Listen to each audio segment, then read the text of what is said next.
Hello viewers, in this tutorial I will show how to create username on WhatsApp. Let's see how to create. Go to Play Store, click on search bar and search WhatsApp.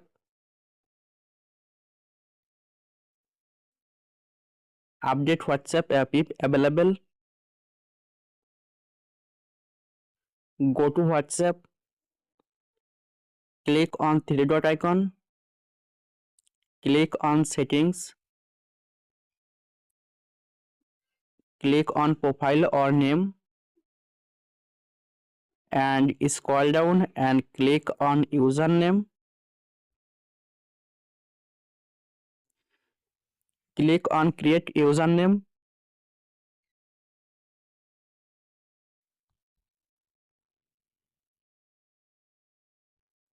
and click on suggest a username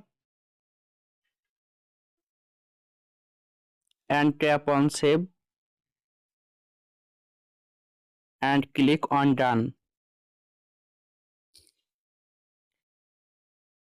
WhatsApp username create done. Thanks for watching. Don't forget like and subscribe.